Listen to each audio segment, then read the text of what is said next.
Hello and welcome to today's SGIA webinar, Market Expansion with Sublimation. My name is Dan Marks. I'm SGIA's Vice President, Markets and Technologies, and I'll be serving as the moderator for today's program. On behalf of SGIA, I would like to first welcome you and let you know that our webinar system allows you to ask questions through your computer. So if you have questions at any time, even now, feel free to submit them. We'll provide a period at the end of the formal presentation for some Q&A, but submit those questions whenever you have them and we'll get to them when we have the opportunity. Before we start the formal presentation, I'd like to introduce today's presenters. First is John Ingraham. John is a Global Marketing Director for Sawgrass Technologies Industrial Division. He develops and implements marketing strategies for digital printing systems and software. He has over 25 years of experience in high-quality inkjet printing systems, which includes pioneering photographic inkjet technology at Iris Graphics, developing color management and workflow solutions for leading RIP manufacturers, and being representative in 2 European Union-sponsored commissions for the implementation of sustainable inkjet printing systems for digital textile production. He received his MBA from Bentley College in Management and Organizational Behavior and his BS in Imaging Science from RIT. He's also been awarded 3 patents in the area of color management and half-toning technology. Next up is David Gross from Conde. After graduating from Auburn University with a degree in electrical engineering, David spent 11 years designing and building laser printers at QMS, a mobile company credited with the development of the first desktop printers. He left QMS in 1992 to found Conde Systems, where he serves as President and Director of Technical Support. He and his wife, Monica, have 3 children, and they live in Mobile, Alabama. So without further ado, I'd like to introduce John and David. Welcome. Thank you, Dan. Thank you, Dan. So our presentation is, please.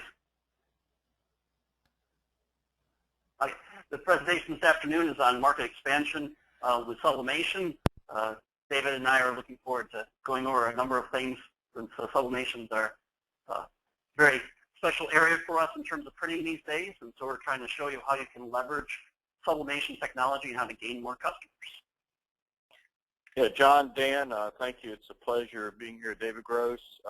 You know, when I tell people I wake up in the morning and I drink the sublimation Kool-Aid, and it has just been a blast and a great ride all these years to see sublimation basically has gone absolutely viral in the digital world. It's our ADD mentality. I want what I want now. I want it my way. And after all these years, guess what, John and Dan and our folks listening in, sublimation indeed is a technology that delivers that need. Yes, and to add to that, as you'll see from the products here, sublimation is touching our lives in every which way in terms of, as we show here, from everything from phones to metal display signage, and it's really amazing. David and I have been talking over the last few weeks about this and how it's really become ubiquitous and everywhere that you see that sublimation technology is available. So in terms of the focus of the webinar, we have 2 goals that we're hoping. One is that if you're not sublimating today, why would you like to start? And then secondly, for those people that are currently in sublimation, we're trying to find some ways to help you expand your business and give you some ideas and tricks that we've learned over the last few years to assist you. So I want to just give a brief summary of the sublimation process for those who are maybe not familiar with it. One of the reasons why you'd even want to start with inkjet sublimation is it's ideal, like most inkjet technologies, for short-run applications. And as I point out here, it can work on a variety of substrates, as we're going to show, for the different applications, and that's sort of its flexibility. And one of the things that people are finding more and more, and I'm going to talk about this especially with metal printing, is the fact that you've got this rub fastness and infused right into the material, so it's not going to come off. It's also wash fast. So these things, from its permanent standpoint, it's really exceptional in terms of the printing technology. For those out there that are familiar, obviously, with screen printing technology, there's no need, since the digital printing system, there's no need for screen preparation and cleaning and all the added work that you need to do for that. And then from a textile printing application, which is also can be screen printing as well, there's no steaming or washing steps afterwards. So it's really a very easy system to get started with for those who want to get into digital printing, as well as being a really great technology to be able to work with a variety of different substrates in a way that, again, is rub fast and is wash fast and water fast. So there's two main types of sublimation printing technology. The first is transfer, and I usually use the 3 steps in any kind of sublimation technology, which is prep, print, and press. Preparation being all the design work that you need to do to get your job ready for printing. So that's everything from your layout, your color management, if you're using a RIP, making sure that your the PDF file, for example, is interpreted correctly for printing. So the next step, once you have it prepped and ready to go, you send it down to the printer. In a transfer sublimation process, you have your traditional inkjet printer with specialized inks. In this case, these inks are sublimation inks. For example, Sawgrass is a sublime ink. And the ink is actually printed onto a special transfer paper. This transfer paper is then put in contact in the third step here with press. You put these transfer paper in contact with the substrate you want to print on, and under heat and pressure, and the material itself has to be a polyester, either coating or a polyester fabric to work. You press these two together with heat and with temperature, and the inks themselves actually infuse into the polyester material. So they become actually bonded into the polyester to produce the final product. So that's the transfer sublimation process. In direct sublimation, the steps are essentially the same, but in the print step, instead of using a transfer paper, you actually print directly onto a treated polyester fabric. So this fabric is able to receive the sublimation ink, and then when you put it into a press, and as I show here, typically it's done in a rotary heat press, which we'll talk about later. You actually are putting again the heat and a light pressure onto the polyester fabric to actually infuse the dye and the inks into the polyester material. The benefit, of course, with direct sublimation is that you can actually control the amount of penetration of the polyester or the inks into the polyester. So you can have, for example, double-sided printing. So that's usually why people will choose direct over transfer. Now we've given a very, very broad stroke overview of sublimation technology. I want to cover some of the printing solutions that are available in the market. Most people, when they get into dye sublimation printing, fall into 3 main categories. The first is in a small format, then the second would be our large format, and then the third is high speed. Each one of them has their advantages and their limitations in terms of what you can do for different sublimation printing techniques and applications. So starting with the small format, typically with a small format solution, you'll start with a printing system for your preparation. And in all of these systems, people are using the design stuff like CorelDRAW for designing images, or Illustrator, or Photoshop, or a variety of graphics tools that are available. Once they've got that image created in their graphics tool, they will then send it out to the printer. In the small formats, typically they'll send it out either through the Windows print driver, or they can use alternative products such as Sawgrass's Power Driver, which is set up. It's a virtual power driver or a virtual printer driver that allows you to print to the printing system. Once you use that system, the next thing, of course, is your printing system itself. Typically, in the small format, you're looking at print sizes between letter size and legal. I'm giving 2 examples of printers that are used traditionally for sublimation. These are also office printers, so they've been used a dual role here, but they've been now converted over for sublimation. And then in terms of the press, there's a variety of options, but typically for the small format, most people are having a 16 by 20 inch press or smaller. And I'm giving an example here. This is a Geo Night press, the BK20S, I think here, and that's a swing away press. That's pretty typical of the type of system that people would have. Now, as I mentioned, the print sizes range from letter to legal size. Your print speeds are running about 1 to 2 pages per minute because you're usually running these in a high quality mode. These are exclusively transfer sublimation machines, and your system cost is running between $1,000 and $2,000 to get started. Now, in terms of the small format solutions, they have a lot of advantages. One is that if you're doing small decoration work, these things are fabulous little machines or systems that actually go out and print onto either garments or onto tiles or glass or any of the other applications we're going to talk about. They have a very, very small footprint. You know, we're talking about an office printer in this case, so it can go on a table. And your actual full print production can be done in a very small office, which is really great to get started. Your maintenance is very small relative to some of the other printing systems. They're essentially the same work that you do for an office inkjet printer would be the same as you're doing for these systems. They're very easy, as I point out, to have multiple units. So if you want to expand out to have redundancy, let's say, for example, you want to have 2 machines running in parallel, that's how you can actually increase your productivity relatively quickly. And if one's down, as I point out, you can reasonably just take that out and swap it out. In some cases, people consider the small format printer as almost a consumable in their own right. If they break down, they literally just put a new printer in its place. And another thing is the main advantage for a lot of people getting the small format is that it's very profitable for small business turnover.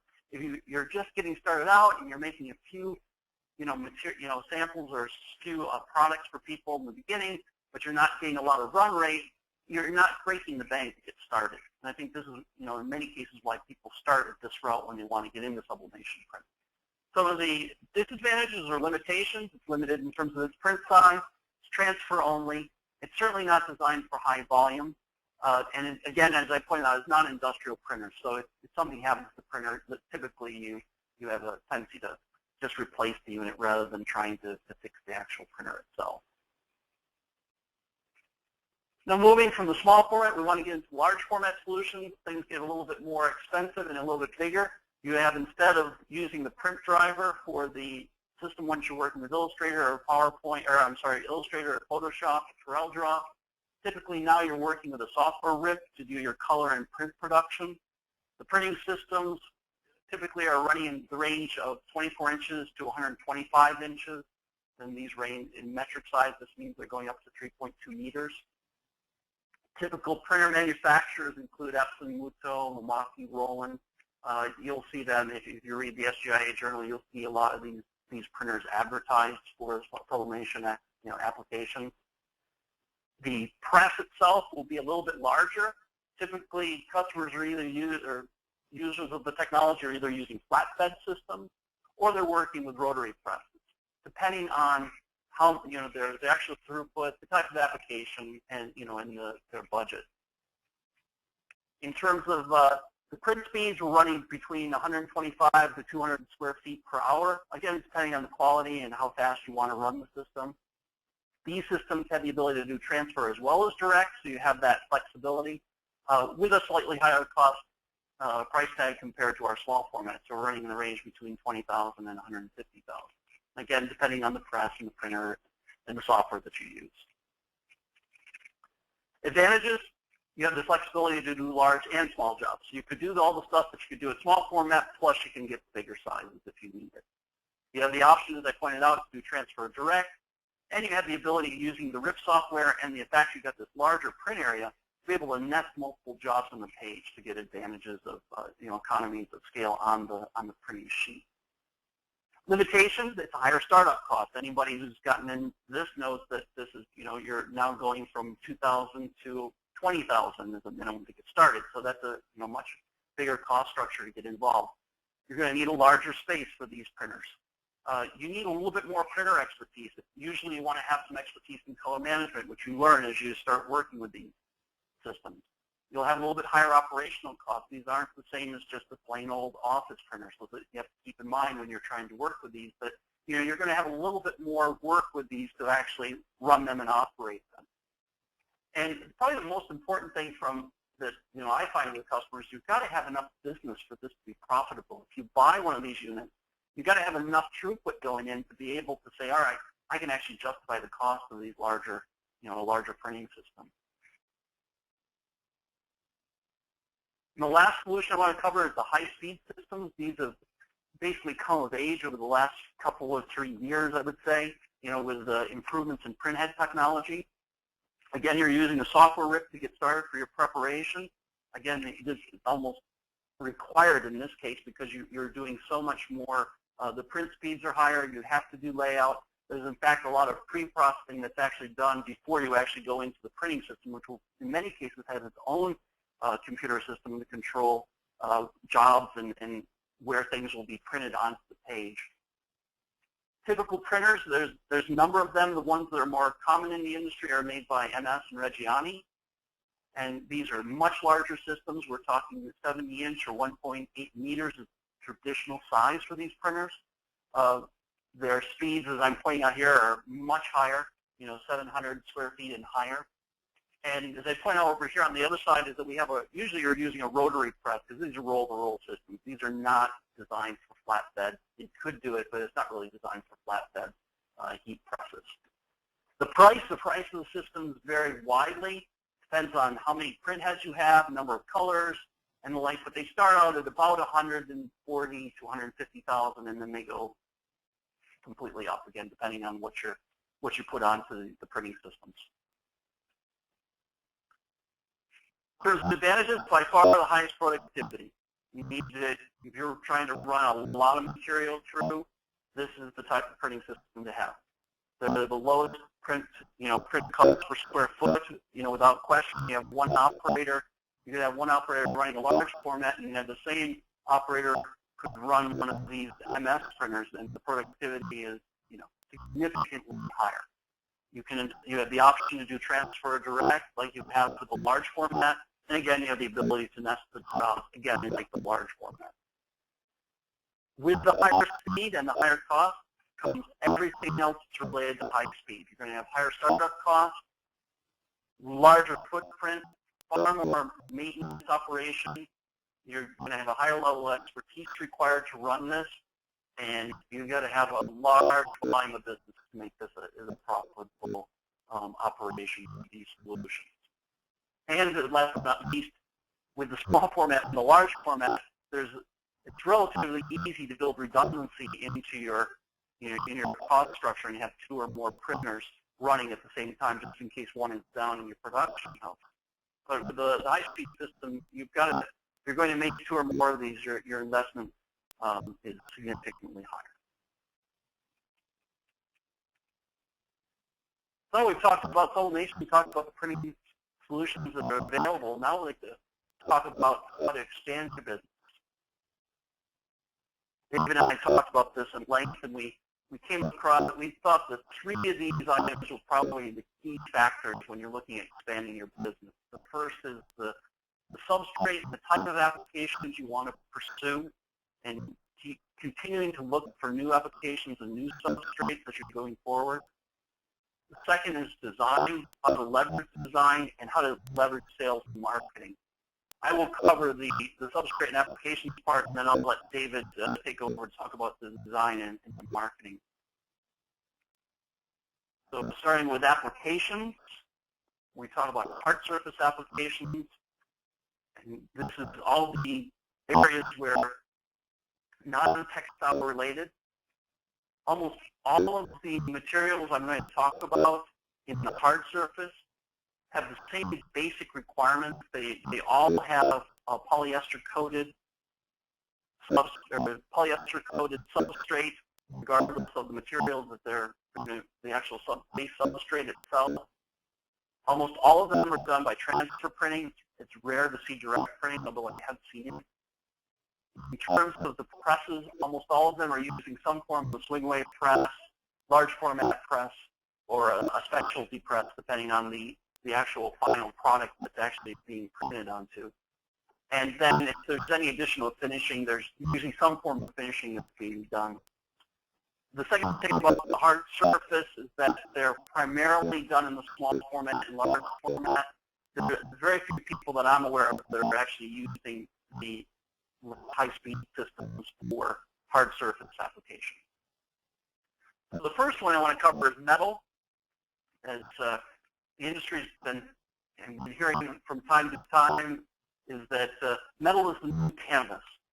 So people are going out if they want to take a photograph and they see this on metal and they're just, astounded at the quality. And it's just so beautiful to look at the color and the rendition and the gloss level. And then when they find out that, you can splash water on it, it doesn't stain, and you can, within reason, it has some, it's rub fast, and it's really, I think it's taken off significantly in terms of, a medium in terms of photographic, applications, both for canvas and for paper printing. And again, as I point out, these are used mostly in the small format and the large format, and the sizes can range from, I've seen, small little, very, very small prints made on metal into like the 2 by 2 inch range, and I've seen plates that 44 inches and larger, and people will, as we show here, they'll stack them up or have them in different arrangements for, for artistic applications. Second application is glass. Coming out, again, it's a polyester-coated material for transfer printing. Number of applications. This is an application we're showing here where we have a room divider. Again, it's just like we had with the metal. Your transfer printing, you have your traditional swing weight press or large format press to work on this. You might have a specialty press if you've got curved glass, and you might have to do some finishing to get it into the, putting holes or having to cut edges and stuff to get the right application. But as you can see there, it's definitely a possibility, and it's certainly David has pointed out to me is that this is certainly a up-and-coming technology that people are looking at more and more to offer their customers. Next area is ceramics. A lot of people are familiar with using sublimation printing both for tiles and mugs. The materials, as I point out here, is actually a ceramic tile material that's polyester coated, or in the case of a mug, you're doing transfer printing again. And in the case of a cup, you have a specialty press, and if there's any additional cutting and finishing that needs to be done. Again, this is a very traditional use for sublimation technology, but I definitely see this expanding as time goes on. So if you're actually working in one area, this is certainly a very great area to try to expand your business. And the second to last thing I want to cover is the phone cases. As everyone's aware, you probably see phone cases on the market that have been personalized, and certainly sublimation is one of the key technologies for doing that. There's 2 forms I'm showing you here with a metal and a polycoated plastic insert. The other way is to actually print onto a polymer or a plastic material that then has a specialty press, or what's called a 3D press, to actually go around the material. I wanted to ask David, you did mention something that there's going to be something in the new iPhones that people should be aware of when they're doing the sublimation printing, and I wondered if you could comment on that. Sure, John. Basically, the evolution of iPhones, things like that, are ubiquitous in our lives, and so when Apple introduces the family of the iPhone 6 new phones, they most likely will introduce a new feature called Near Field Communications, NFC. That feature is a little scary because it allows the phone to become your debit card, if you will. You'll be able to use your phone to purchase with, and so with that new feature will be a 4th antenna, and that 4th antenna is obviously weak for security reasons, and so many of the covers that we do today, there's a metal insert. Well, metal is going to be too much for that antenna, so we have moved to plastic inserts.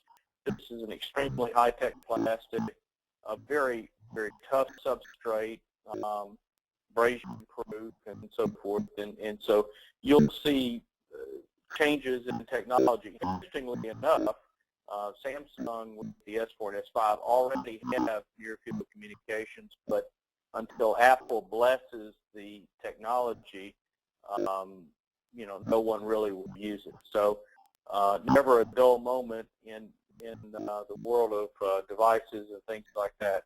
So exciting, and the good news is me being an electrical engineer, sort of ahead of the game in keeping up with this market. But the device cover market is a viral market like I have never seen before. And so tremendous success, very exciting products. But at this point in time, we've got sort of a two-horse race between Apple and Samsung. Thank you, David. Yeah, this is the thing to keep in mind as you're buying inventory for phone cases. So in the last area I want to cover on the hard surfaces, ceiling tiles. This is something that David introduced to me, and I think it's an excellent new application where you can actually go and get polyester-coated 2x4 foot ceiling tiles, transfer printed, and you can actually make these beautiful seams on the surface or on your ceiling to actually produce some very interesting and unique designs. And again, another unique way of using sublimation technology that's out there and available if you have the press that's big enough and the printing system that's big enough. Yeah, imagine, John, just for a second, imagine going into your dentist and, you're being tortured, of course, and you look up and you've got a very serene ceiling to look at. It relaxes you, or whether you go into a daycare, you've got a appropriate ceiling there. So the takeaway is for the digital decorators out there, think outside the box and make some sales calls into these environments. I think it'll pay off for you. Correct.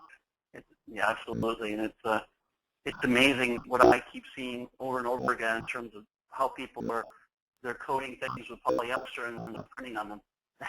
So it's like, yeah, John, this tile is made of polyester fibers, so it's a fibrous, compressed fibrous tile. So no coating. It meets the fire and safety standards necessary.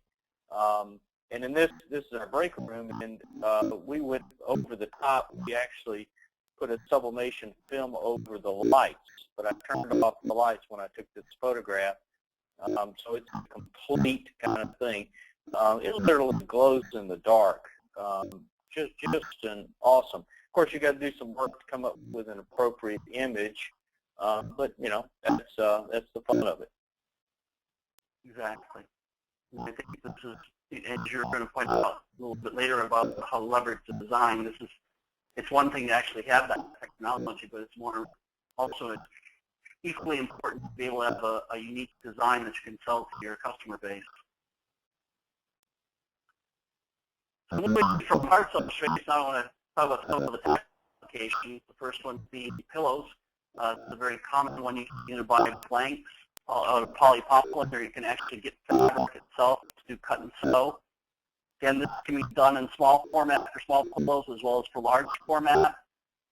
Their majority is done with transfer printing, and again, for if you're not doing buying actual blanks, you can actually get the fabric itself. I know a number of people are doing this and actually doing the cut and sew operation, especially popular in the southeast regions here.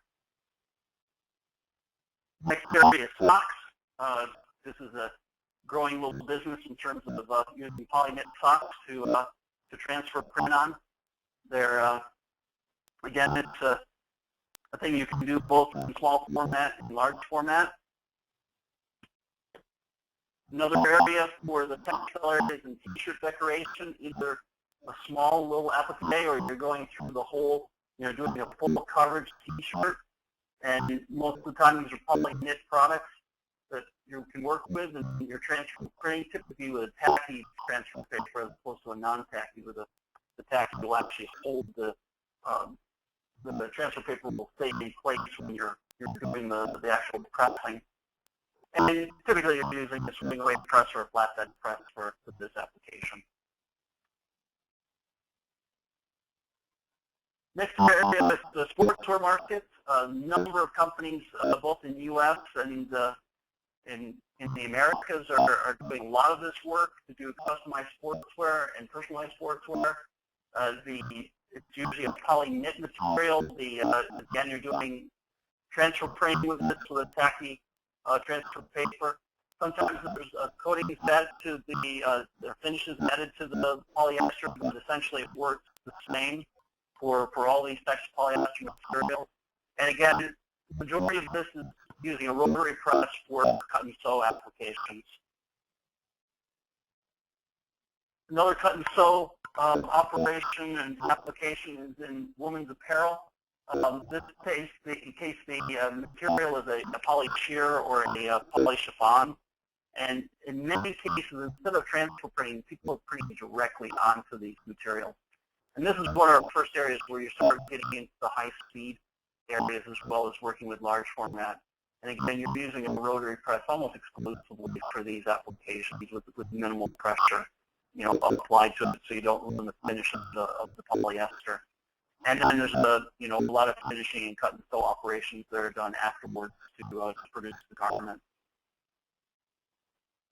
And the last application I want to cover is soft signage. This is a very traditional digital textile application. It has been up to probably recently the majority of digital textile printing. The numbers back probably about 5 years ago are about 70% of all digital textile was done for signage. The materials that are used range widely depending on the type of application, type of signage we want to have. So again, Doc Oxford poplin. Almost, and with the exception of flags, which usually do direct, it's mostly transfer printing using a rotary press, and then there's some cut and sew operations that you're using to actually finish off the product.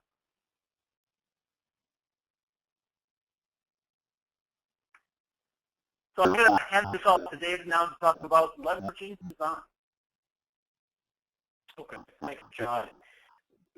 With sublimation becoming such a viral technology, I love to go out there and teach a lot to different industries, different organizations, and ultimately it comes down to using the technology to make money. And I look at it from a point of view of three things: the underlying substrate, the decoration that's on the substrate, and then how you're selling and marketing the product. And so in this part of the world I live in Louisiana and so forth, we have a saying called lagniappe. Lagniappe simply means a little bit more. And so my first rule of thumb that I like the takeaway message is that when someone asks you to do a design or something like that, you should try to think outside the box. You should try to figure out how to add value to their artwork. So in this case, we've got a very nice-looking glossy ceramic tile. I think that's a 6x8 tile squashed a little bit on the screen there. And instead of just printing out a photograph and pressing it, what we've done is we've gone in and added a little some artwork, some graphics, a few words, and you've turned a product that maybe was nice and valuable into something that ultimately is now worth a whole lot more. And so in the photo gift industry, which is extremely popular, viral, this is going to separate you from people who are just slapping a photograph on a product. So you can carry this trend, if you will, and you could do multiple photographs. You can have some very nice templated products. But the point is that everything you do, figure out a way to add value to it so that you can keep that client coming back to you. Next slide, John. This is basically a different kind of artwork, if you will, different kind of decoration. And if you do the demographics out there, what you're going to find, and I'm sure everybody already realizes this, that the young female demographic is spending tremendous amounts of money out there. And if you tell them, well, let's put a photograph on whatever product, or let's do something like that, that works to some extent. But that demographic, when it comes to apparel, when it comes to jewelry, when it comes to purses, you name it, they're looking for patterns, they're looking for monograms, they're looking for chevrons and things like that. And that's something you should be plugged into. I talk to many people, and they think the chevron is where you buy gas. So you need to get plugged into that female demographic, because those folks out there are spending an incredible amount of money, and you know, it's a wise thing to get into it.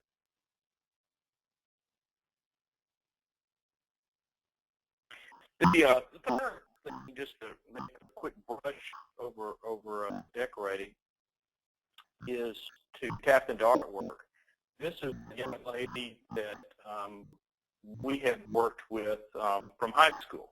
She's now in college, and she does no personalization. She does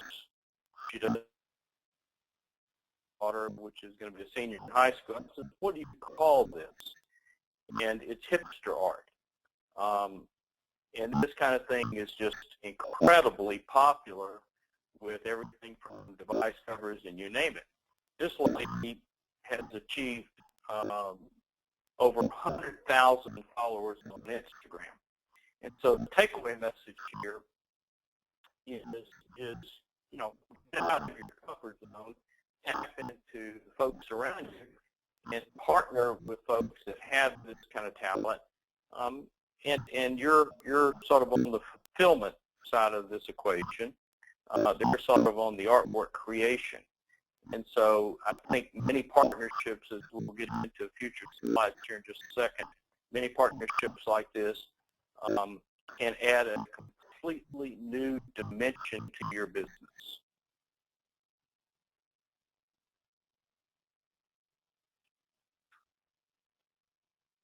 Okay, let's talk a little bit about leveraging marketing. And you know, we talk about sales and marketing almost as one thing. John, next slide, please. All right, so 2 takeaway messages, and this is, I think, good messages for no matter what industry you're in, no matter what you're doing, and that is how to grow your business. And I think there's really 2 ways to do it. Number 1 is, how do you sell more to your existing clients? How do you profit more from the effort you put into your infrastructure, whatever it is that you already have in place? How do you do that? And then number 2, which I think is actually more important, or more, call it a much greater upside, and that is find new profitable clients. And a great book to read is Scott McCain's book on being distinctive in your business. And I used to go around telling everybody, be distinct or be extinct. And I think if you're settling into a very, you know, trend, if you will, that you're not pushing the envelope, you're not thinking outside the box, you're not trying to really show your distinctiveness, and I think ultimately that's going to cause some challenges down the road. So these are the 2 things you should be thinking about as you try to grow your business.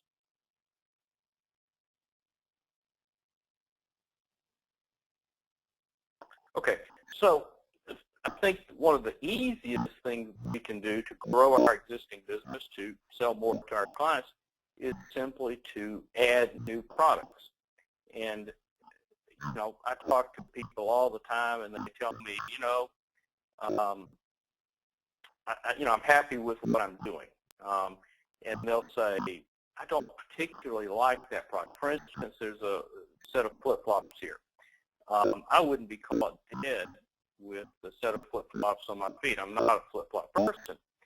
Yet flip-flops sell incredibly well, and so my message here is grow your business, add new products, experiment with things, but don't let your personal opinions get in the way of making money. Don't be pigeonholed into it. For instance, one time I talked to, I teach to a lot of trophy people and other industries, and I said, of course, it's a trick question. I said, do you think you should be selling sublimatable purses? And this is the trophy business. And they said, well, of course not. And I said, well, who is the key decision maker that often comes in your shop when it comes to team sports? And we all know who it is. If our kids have played these sports, it's the team mom. Team mom is often making all these decisions. And the bottom line is, if you provide her a photo purse with the team photo on it, you've solidified that business forever. And so you need to try, you need to experiment, you need to show people these new products.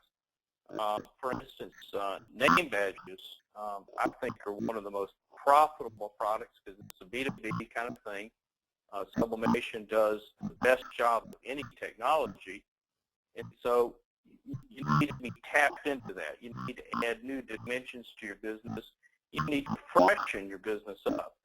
And one of the easy ways to do it is just start experimenting with new products. Next slide, please.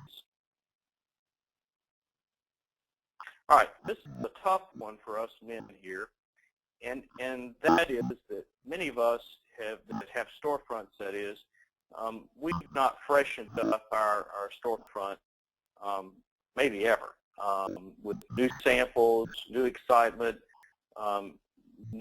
planting new seeds with our clients that come into our shop. And so bottom line is there's a great opportunity for you to expand your business if you simply take the time and trouble to put an attractive display. Now this is a tough one, so I think maybe the takeaway message is find that the feminine side of you, whoever it is, maybe an employee, maybe your better half, whatever, and start working on this. This particular photograph came from a film processor. So their exclusive business was processing film, doing enlargement, things like that. Well, guess what? They had a paradigm shift in their business.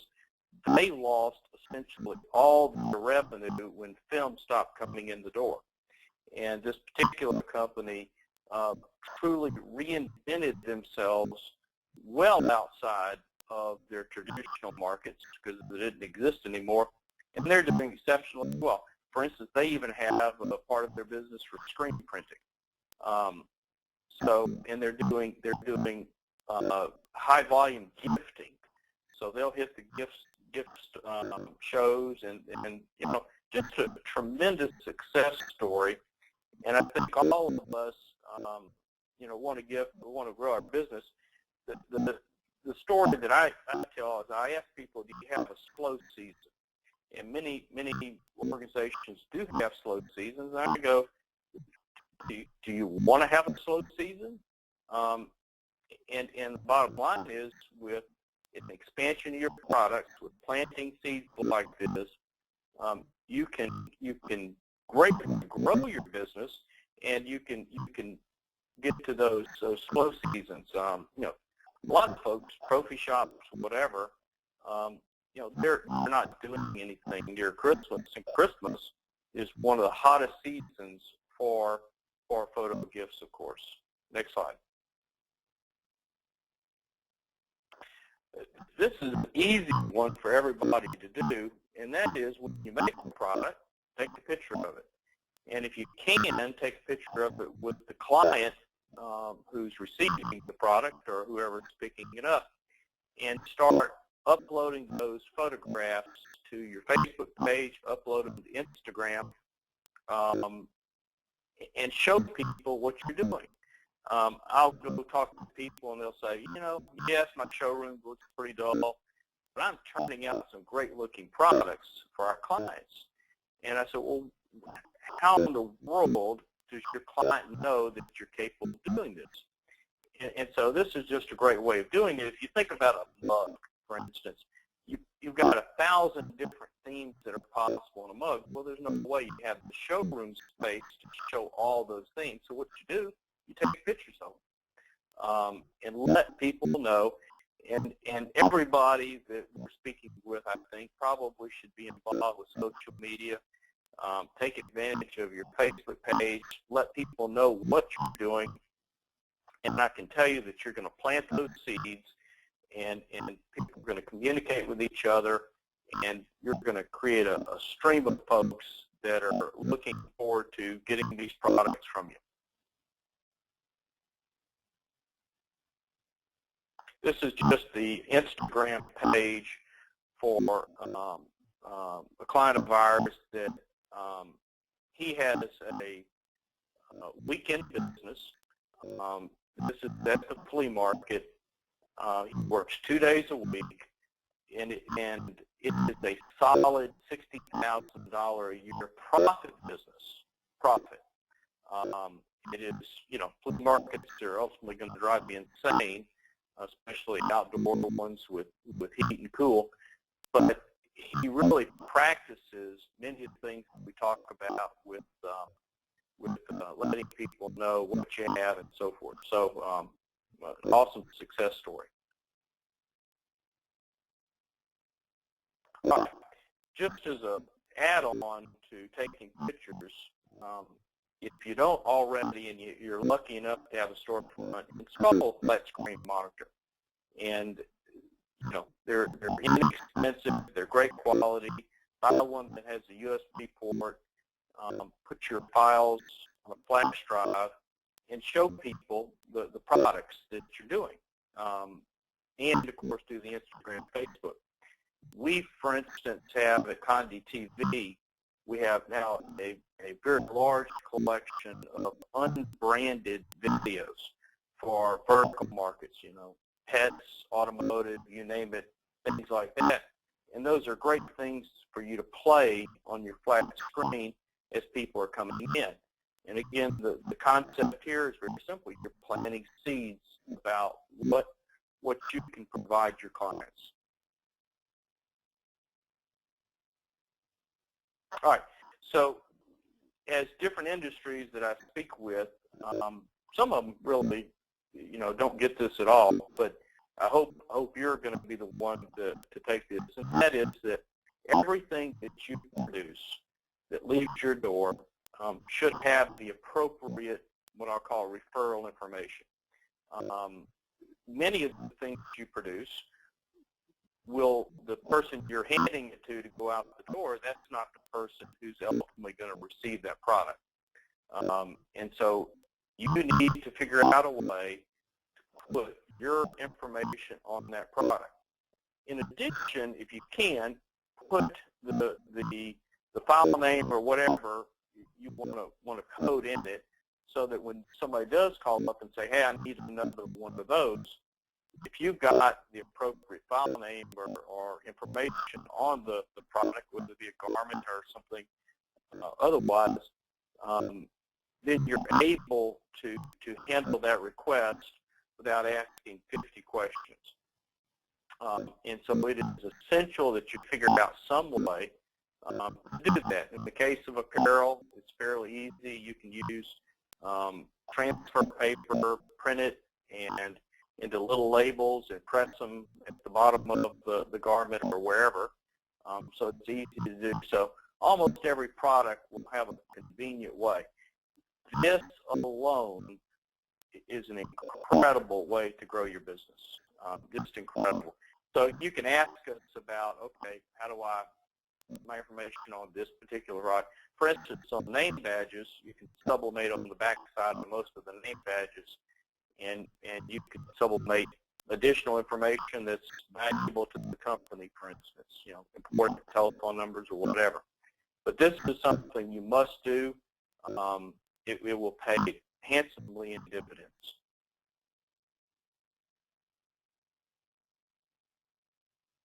All right, this shifts a little bit into finding new profitable clients. What wholesale fulfillment really is just you're hiring a new sales force, and guess what? They're commission only. And so it's a low overhead way to grow your business. And I use 3 examples here. First is pet grooming. I think everybody should seek out the best pet groomer in your area and work a partnership with them, set up a display, and show them the products that you can make for them, for the folks that are coming in with their pets. It could be a dog collar, a dog leash, it could be a pet mat, it could be a pet bowl, it could be an iPhone cover with their pet on there. My dad passed away last year, 50-plus years as a veterinarian. And so it is a market that is incredibly profitable. People will spend, as everybody knows, people will spend gobs and gobs of money on their pet just to make it look nice. So this is a way for you to work a partnership. You give them a little bit of the profit. That's the sales commission, if you will. And I think you'll be very successful. The second sort of dimension to it is to push, we'll call it the digital decorating world, the on-demand kinds of products into the fundraising world. If you have kids, you know how dull the existing fundraisers are. You get out there with a fundraiser, it could be a Christmas ornament. There's so many great ideas out there, and you're tapping into, whether it be the PTO, schools, the athletic department, or whatever. And I think it's a very simple way to add a completely new dimension to your business. Then you can look for other folks to tap into. It could be, in this case, I'm suggesting that you hit some of the smaller independent cell phone stores. So great opportunity. By the way, when you do this kind of stuff, you change your referral information that you're putting on the product. You would then put the pet groomer's information on there to have them come back to them. So everything sort of works together to grow your business. Next slide, please. A trend that a lot of folks now are doing, and that is they have maybe a smaller sublimation system, say 3110 with a JP14 heat press, and they'll actually go and set up at events and take advantage of really what we call spontaneous buying opportunities. And so it could be a car show, it could be a school event, a Christmas bazaar, you name it. In this case, I'm showing the car show and a pet show, things like that. These are actually pretty easy to do. The equipment is light, so it is portable. And then if you add just a little bit more work to it, you can really be successful with it. It's obviously easy to process credit cards now. You're planting a lot of seeds. One of the things that I tell everybody to do is locate the dog parks in your area, for instance. Find out what is the foundation that runs the dog park, and call them up and say, hey, when are your events for your fundraisers? How can I be part of that? And you get plugged into that. You do pet tags, for instance. And then you're introducing yourself to all these folks. It can be incredibly successful. And once you start to get plugged into these things, it carries a tremendous amount of momentum. So consider, getting a mobile system and getting plugged into these things that are happening around you.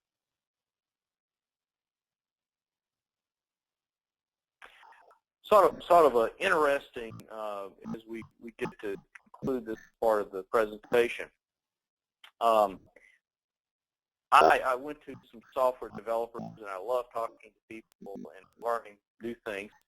And I asked the software developer to create a Facebook application that was quite simple. And all it did was it allowed you, who has the Facebook application, select products that you want to sell, and then you post it on your Facebook page, or you post it on your client's Facebook page. Let's say you're selling to a school. The end user goes to the Facebook page, they select the product they want, and they either choose from their Facebook photographs that are accessible, or they upload a Facebook photograph, and they create the design using a simple online designer, and then they check out. It couldn't be easier. And so this is the kind of stuff that people are looking for, and if you're the one providing it, guess what? You're going to get the business. And so this is something to check out. It's ridiculously inexpensive. It's about $30 a month. And this application will continue to grow extremely powerful. So we're this is probably it's fairly new. Several hundred folks that have this now in use, and it is growing with features and things like that. So I suggest you check it out. I think it's a great way for you to really get some almost free business on your Facebook site, things like that.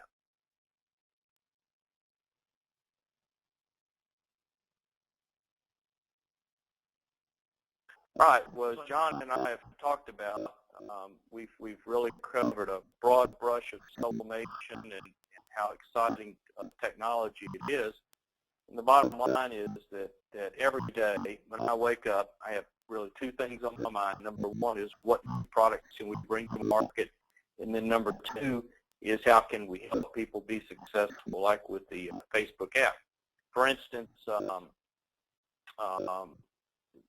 in about 2 weeks, we'll be launching a sublimatable guitar pick. Very exciting. We created the new plastic for the iPhones and things like that. And by having a sublimation guitar pick, of course, it's abrasion proof. The plastic is appropriate for a guitar pick, and it just shows that there's almost an unending number of products and applications and things like that are still tapped. One of the things I talked about is just that sublimation is like electricity. We just cannot see all the thousands and thousands of things that we can do with electricity, and it's like that with sublimation. So it's a technology that seems to have no end to it. In the applications, it has become inexpensive to do. It has become easy to do. And I recommend that folks out there, if they're not involved with it, they learn more about it. If you are involved with it, it's time to grow. It's time to do more.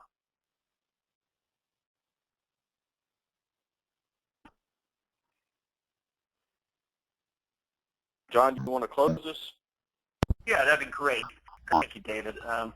Want to talk about some of the resources we have available. If you want to contact either myself or David, each of us are offering something for you to kind of look at from our side. On the industrial side, I want to show you, you can get from us a number of application case studies that we've done in different areas to see how other people have been successful with sublimation printing in the different applications. And David has a color chart that he'd be more than happy to provide to you, which is very helpful and informative. And by all means, you can use the email address that we have posted here.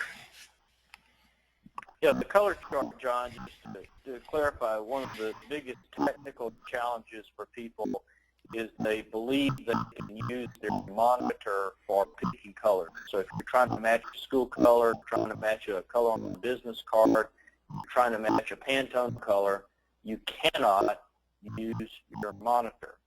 And so to believe you brought home the magic monitor from the store is crazy.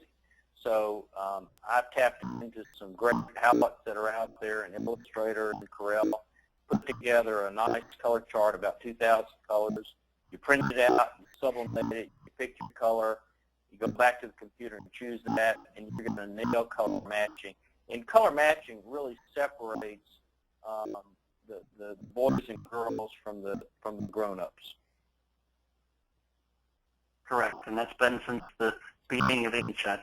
So it's, if you don't have those skills, you need to build an SGIA, which is our segueing into next, is definitely the place to find out more about that. So we give very special thanks to Dan for allowing both David and I to present today.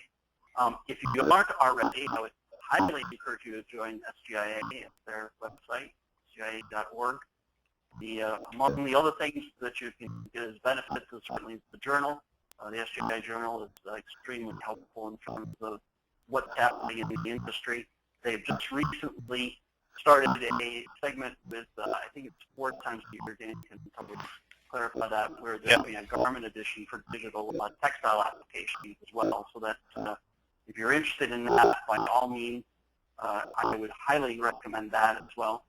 And both David and I will be at Las Vegas for the SGI Expo, as well as Dan, October 22nd and 24th, and we highly recommend you coming there. We'd love to talk with you and show you sublimation for you.